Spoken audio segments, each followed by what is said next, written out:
ಜಗದೀಶ್ ಶೆಟ್ಟರ್ಗೆ ಬೆಳಗಾವಿಯ ಟಿಕೆಟ್ ಬಹುತೇಕ ಫಿಕ್ಸ್. ಉನ್ನತ ಮೂಲಗಳಿಂದ ನ್ಯೂಸ್ ಫಸ್ಟ್ಗೆ ಮಾಹಿತಿ ಲಭ್ಯ ಆಗ್ತಾ ಇದೆ. ಬೆಳಗಾವಿಯಿಂದ ಸ್ಪರ್ಧೆ ಮಾಡಲು ಜಗದೀಶ್ ಶೆಟ್ಟರ್ ಒಪ್ಪಿದ್ದಾರೆ. ಇದಕ್ಕೆ ಮುಂಚೆ ನಕಾರ ವ್ಯಕ್ತಪಡಿಸಿದ್ರು ಅಂತ. ನನಗೆ ಹುಬ್ಬಳ್ಳಿ ಧಾರವಾಡ ಬಿಟ್ರೆ ಹಾವೇರಿಯ ಟಿಕೆಟ್ ನೀಡೋ ಬಗ್ಗೆ ಯೋಚನೆ ಮಾಡಿ ಅಂತ ಕೇಳಿದ್ರು. ಬಟ್ ನಿನ್ನೆಯ ಲಿಸ್ಟ್ನಲ್ಲಿ ಅದಾಗಲಿಲ್ಲ. ಈಗ ಬೆಳಗಾವಿಯಿಂದನೇ ಸ್ಪರ್ಧೆ ಮಾಡೋದಕ್ಕೆ ಒಪ್ಪಿದ್ದಾರೆ ಅಂತ ಉನ್ನತ ಮೂಲಗಳ ಮಾಹಿತಿ ನ್ಯೂಸ್ ಫಸ್ಟ್ಗೆ ಲಭ್ಯ ಆಗ್ತಾ ಇದೆ. BSY ನಿವಾಸದಲ್ಲಿ ನಡೆದ ಸಭೆಯಲ್ಲಿ ಈ ನಿರ್ಧಾರ ಅಂತಿಮಗೊಂಡಿದೆ. ಬೆಳಗಾವಿಯಿಂದ ಸ್ಪರ್ಧೆ ಮಾಡ್ತೀನಿ ಅಂತ ಅಮಿತ್ ಶಾಗೆ ತಿಳಿಸಿದ್ದಾರೆ.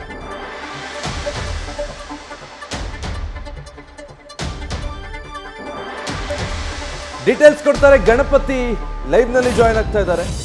ಗಣಪತಿ, ಒಂದು ಶೆಟ್ಟರ್ರಿಗೂ ಬೆಳಗಾವಿಯಿಂದ ಸ್ಪರ್ಧೆ ಮಾಡೋ ಮನಸ್ಸಿರ್ಲಿಲ್ಲ, ಅಲ್ಲಿನ ಕಾರ್ಯಕರ್ತರಿಗೂ ಕೂಡ ಅದು ಬೇಕಿರಲಿಲ್ಲ ಅನ್ನೋ ವಾತಾವರಣ ಇತ್ತು.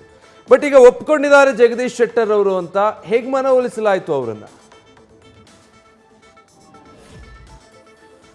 ವಿಜಯ್, ಖಂಡಿತ ಇದು ಒಪ್ಕೊಂಡಿದ್ದಾರೆ ಅನ್ನೋದಕ್ಕಿಂತ ಒಪ್ಸಿದ್ದಾರೆ ಅಂತ ಹೇಳ್ಬೋದು. ಯಾಕಂತಂದ್ರೆ ಯಡಿಯೂರಪ್ಪನವರ ಮುಂದೆ ಜಗದೀಶ್ ಶೆಟ್ಟರ್ ಇವರು ತೆಗೆದುಕೊಂಡು ಬಂದಂತಹ ಪ್ರಸ್ತಾವನೆ ಸಂಪೂರ್ಣವಾಗಿ ವಿರೋಧವಾಗಿತ್ತು. ಜೊತೆಗೆ ಆ ಪ್ರಸ್ತಾವನೆಗೆ ಯಡಿಯೂರಪ್ಪನವರು ಯಾವುದೇ ಕಾರಣಕ್ಕೂ ಒಪ್ಪಲಿಕ್ಕೆ ಸಾಧ್ಯ ಇರಲಿಲ್ಲ. ಕಾರಣ ಇಷ್ಟೇ, ಯಡಿಯೂರಪ್ಪನವರ ಮುಂದಿರುವಂತದ್ದು ಬೆಳಗಾವಿಗೆ ಈಗಾಗಲೇ ನಾವು ಶೆಟ್ಟರ್ ಅವರ ಹೆಸರು ಅಂದ್ರೆ ಜಗದೀಶ್ ಶೆಟ್ಟರ್ ಅವರ ಹೆಸರು ಹೇಳಾಗಿದೆ, ಹೈಕಮಾಂಡ್ ಘೋಷಣೆ ಮಾಡಬೇಕು ಅಷ್ಟೇನೆ ಅನ್ನೋ ರೀತಿಯಲ್ಲಿ ಇವತ್ತು ಕಡಾಖಂಡಿತವಾಗಿ ಶೆಟ್ಟರ್ಗೆ ಉತ್ತರವನ್ನ ಕೊಟ್ಟಿರುವಂತದ್ದು.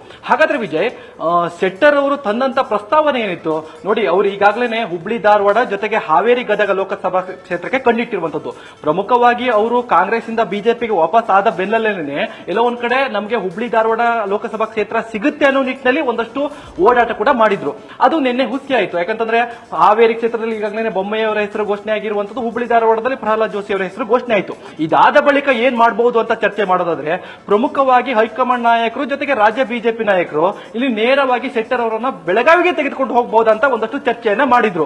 ಈ ವಿಚಾರವನ್ನ ತಿಳಿದಂತಹ ಶೆಟ್ಟರ್ ಅವರು ಇವತ್ತು ಬೆಳಿಗ್ಗೆಯಿಂದಲೇ ಕಾರ್ಯಕರ್ತರ ಜೊತೆಗೆ ಒಂದಷ್ಟು ಸಮಾಲೋಚನೆಯನ್ನ ಮಾಡಿದ್ರು.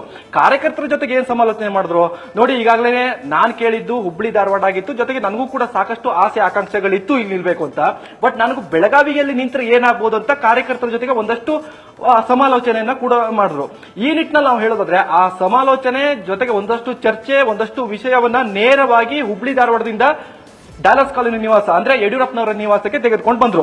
ಪ್ರಮುಖವಾಗಿ ಇಟ್ಟಂತದ್ದೇನು ನೋಡಿ, ಈಗಾಗಲೇ ನೀವು ನನಗೆ ಟಿಕೆಟ್ ಕೊಡಬೇಕು ಅಂತ ಇದ್ದೀರಾ, ಆದ್ರೆ ನನ್ನದೊಂದು 2 ಪ್ರಸ್ತಾವನೆ ಇದೆ.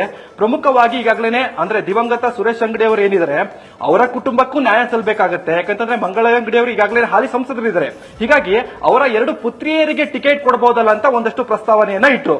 ಪ್ರಮುಖವಾಗಿ ಹೇಳೋದಾದ್ರೆ ಸ್ಫೂರ್ತಿ ಪಾಟೀಲ್ ಅಂತ ಇದ್ದಾರೆ, ಅವರಿಗಾಗಲೇ ಶಿಕ್ಷಣ ಇಲಾಖೆಯನ್ನ ಒಂದಷ್ಟು ಸಂಪೂರ್ಣವಾಗಿ ಜವಾಬ್ದಾರಿಯನ್ನ ಹೊತ್ತಿರುವಂತದ್ದು. ಅದರ ಜೊತೆಗೆ ಶ್ರದ್ಧಾ ಶೆಟ್ಟರ್ ಅಂತ ಇದ್ದಾರೆ, ಅಂದ್ರೆ ಜಗದೀಶ್ ಶೆಟ್ಟರ್ ಅವರ ಸೊಸೆ. ಹೀಗಾಗಿ ಈ ಇಬ್ಬರ ಪುತ್ರಿಯರಲ್ಲಿ ಯಾರಿಗಾದ್ರೂ ಒಬ್ಬರಿಗೆ ಟಿಕೆಟ್ ಕೊಟ್ಟಿದ್ದೆ ಆದಲ್ಲಿ ಒಂದು ಅಂಗಡಿಯ ಕುಟುಂಬಕ್ಕೆ ಅಂದ್ರೆ ಸುರೇಶ್ ಅಂಗಡಿ ಅವರ ಕುಟುಂಬಕ್ಕೂ ನ್ಯಾಯ ಒದಗಿಸಿದಂಗಾಗತ್ತೆ, ಜೊತೆಗೆ ಶೆಟ್ಟರ್ ಅವರ ಕುಟುಂಬಕ್ಕೂ ಕೂಡ ನ್ಯಾಯ ಒದಗಿಸಿದಂಗಾಗತ್ತೆ. ಈ ನಿಟ್ಟಿನಲ್ಲಿ ನೀವೇನಾದ್ರೂ ಕೂಡ ಟಿಕೆಟ್ ಕೊಡಬಹುದಲ್ಲ ಅಂತ ನೇರವಾಗಿ ಯಡಿಯೂರಪ್ಪನವರ ಮುಂದೆ ಚರ್ಚೆಯನ್ನ ಮಾಡ್ತಾರೆ, ಪ್ರಸ್ತಾವನೆಯನ್ನ ಇಡ್ತಾರೆ. ಆದ್ರೆ ಯಡಿಯೂರಪ್ಪನವರು ಕಡಾಖಂಡಿತವಾಗಿ ಇದನ್ನ ವಿರೋಧ ಮಾಡ್ತಾರೆ. ನೋಡಿ, ಇದನ್ನ ಮಕ್ಕಳಾಟ ಮಾಡಕ್ಕಾಗಲ್ಲ, ಅಂದ್ರೆ ಒಂದ್ ರೀತಿ ಚೆಲ್ಲಾಟ ಅಲ್ಲ, ನೇರವಾಗಿ ಇದನ್ನ ನಾವು ಹೈಕಮಾಂಡ್ ನಾಯಕರಿಗೆ ತಿಳಿಸಲಾಗಿದೆ. ಜೊತೆಗೆ ಶೆಟ್ಟರ್ ಅವರ ಹೆಸರನ್ನ ಈಗಾಗಲೇ ಹೈಕಮಾಂಡ್ ನಾಯಕರ ಮುಂದಿದೆ. ನೀವು ಸಂಸತ್ ಪ್ರವೇಶ ಮಾಡುವುದಂತದ್ದು ಖಂಡಿತ ನಿಶ್ಚಿತ ಆಗಿದೆ. ಈ ನಿಟ್ಟಿನಲ್ಲಿ ನೀವು ಬೇರೆ ರೀತಿಯಾದಂತಹ ಪ್ರಸ್ತಾವನೆ ತರುವಂತದ್ದು ಸರಿಯಲ್ಲ. ಹೀಗಾಗಿ ಯಡಿಯೂರಪ್ಪನವರು ಸಂಪೂರ್ಣವಾಗಿ ಇವತ್ತು ಜಗದೀಶ್ ಶೆಟ್ಟರ್ ಅವರ ಮುಂದೆ ನಿಂತ್ರೆ ನೀವೇ ನಿಲ್ಬೇಕು, ನೀವೇ ಸಂಸತ್ ಪ್ರವೇಶ ಮಾಡ್ತೀರಾ, ಅದು ನಮ್ಮ ಜವಾಬ್ದಾರಿ ಅನ್ನೋ ನಿಟ್ಟಿನಲ್ಲಿ ಕಡಾಖಂಡಿತವಾಗಿ ಒಂದಷ್ಟು ಎಚ್ಚರಿಕೆ ಕ್ರಮವನ್ನ, ಒಂದಷ್ಟು ಪ್ರಸ್ತಾವನೆಯನ್ನ ಅಂದ್ರೆ ಆ ಪ್ರಸ್ತಾವನೆಗೆ ಯಡಿಯೂರಪ್ಪನವರು ಒಂದಷ್ಟು ಪ್ರಸ್ತಾವನೆಯನ್ನ ಶೆಟ್ಟರ್ಗೆ ಸಲ್ಲಿಸಿರುವಂತದ್ದು. ಇನ್ನು ಮುಂದಿನ ದಿನಗಳಲ್ಲಿ ಅಂದ್ರೆ ನಾಳೆ ಅಥವಾ ನಾಡಿದ್ದು ಶೆಟ್ಟರ್ ಅವರ ಒಂದಷ್ಟು ಪ್ರಸ್ತಾವನೆ ಈಗಾಗಲೇ ಹೈಕಮಾಂಡ್ ನಾಯಕರಿಗೂ ಕೂಡ ತಲುಪುವಂತಹ ಸಾಧ್ಯತೆಗಳು ಹೆಚ್ಚಾಗಿರುವಂತದ್ದು. ಈ ನಿಟ್ಟಿನಲ್ಲಿ ನಾವು ನೋಡೋದಾದ್ರೆ, ಶೆಟ್ಟರ್ ಅವರಿಗೆ ಬೆಳಗಾವಿಯನ್ನೇ ಕಡಾಖಂಡಿತವಾಗಿ ಅಂದ್ರೆ ಅವರೇ ನಿಲ್ಬೇಕು ಅಂತ ಘೋಷಣೆ ಮಾಡ್ತಾರೋ ಅಥವಾ ಬೇರೆ ಏನಾದರೂ ಕೂಡ ತಂತ್ರಗಾರಿಕೆ ಮಾಡ್ತಾರೋ ಅನ್ನೋದು ಕೂಡ ಒಂದಷ್ಟು ಕುತೂಹಲ ಇದೆ. ಯಾಕಂದ್ರೆ ನೀವು ಹೇಳಿರುವ ಹಾಗೆ ಶೆಟ್ಟರ್ ಅವರ ಆಸೆ ಇರುವಂತದ್ದು ಹುಬ್ಳಿ ಧಾರವಾಡ ಆಗಿತ್ತು, ಹಾಗೆ ಹಾವೇರಿ ಆಗಿತ್ತು, ಆ 2 ಕ್ಷೇತ್ರ ಇಲ್ಲ. ಹೀಗಾಗಿ ಅಂಗಡಿಯವರ ಕುಟುಂಬ ಅಂದ್ರೆ ಸುರೇಶ್ ಅಂಗಡಿಯವರ ಕುಟುಂಬಕ್ಕೂ ನ್ಯಾಯ ಒದಗಿಸಬೇಕು, ನನಗೂ ಕೂಡ ನ್ಯಾಯ ಸಿಗಬೇಕು ಅನ್ನೋ ನಿಟ್ಟಿನಲ್ಲಿ ಈಗಾಗಲೇ ಒಂದಷ್ಟು ಚರ್ಚೆ ಆಗ್ತಿರುವಂತದ್ದು.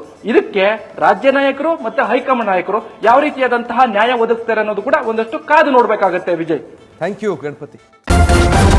ನ್ಯೂಸ್ ಫಸ್ಟ್ ನಿರ್ಭೀತಿಯಿಂದ ನಿಮ್ಮ ಪರವಾಗಿ.